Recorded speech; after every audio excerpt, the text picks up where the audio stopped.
Hi, I'm Richard Clewer, leader of Wiltshire Council, bringing you an update on the latest cabinet meeting that we've had. We have now approved the draft of our budget to go forward to full council in the middle of February. Our budget is in a good position at the moment. I know you'll be hearing in the news lots of stories about councils that are in deep trouble, that are faced with bankruptcy. That's called a Section 114 in council speak, but that's not the position Wiltshire Council is in. The investment that we've made into prevention, the work that we have done looking forward and making sure that we are planning 3-year budgets means that we're actually in a position where we can make all the savings that we need to make, hopefully without seeing any impact on the services that you see, and at the same time put additional money aside into our reserves and beyond that invest in an extra £1 million in potholes, in highways maintenance and in gully cleaning. So we're in a good position on the budget. We've received the latest annual report from our Housing Board. The Housing Board is a body that Wiltshire Council operates to look after the council housing stock we own. It consists of 3 councillors, one of whom isn't part of the ruling administration, 3 independent members and 3 of our tenants. Deliberately so that there's no one in control. It's a body that can look at, in a totally non-partisan way, the operation of council housing and make sure that we are delivering for those really vulnerable tenants that we look after. The report was really good. It demonstrates all the work that's going on. It gives me a great deal of confidence that we've got a good oversight, a good process of making sure that council housing continues to function well. Perhaps most excitingly is the additional council housing that we're building.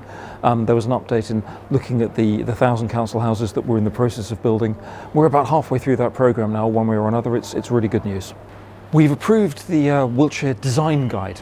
This is a document that outlines the way that development should be carried out as part of the government's Building Beautiful programme. It's basically trying to make sure that all new housing is built in a way that isn't some sort of boring, relatively isolated, poorly positioned set of houses where everyone can pretend they don't have any neighbours but in reality are incredibly close to each other. It's about trying to build communities. It's based on some very good evidence that's come out of work, particularly work by Create Streets, and the design guide. It's impossible to have a design guide that will capture the different building vernacular in every part of Wiltshire, but the design guide gives that broad framework that we will be able to use once it's been approved by full council to make sure that in future our housing developments are built with design at the absolute core and not simply the desire for sort of the cookie cutter approach that we've seen previously.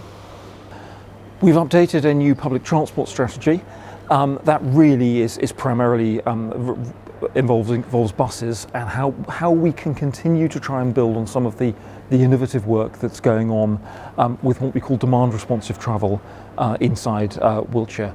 This is a scheme that's running in the Pewsey Vale area. We're slowly expanding it. It was started with some government funding. It's really important that if it's going to work, it can become self-sustaining, and that we then need to be able to take that model and apply it to providing rural transport elsewhere in the county. Basically, there's an app. If you want to go somewhere, you put the details in on the app, and you'll then be able to get a bus that isn't running on a specific schedule, but where the schedule is working for you and the other people using the app at that time. Really important that we build on this. It's part of the bus service improvement plan. Buses took a real hit in COVID. They are coming back. There's been a lot of government support. We hope it stays that way because it would be really great to see this sort of infrastructure across the entirety of the county and not just in a trial area.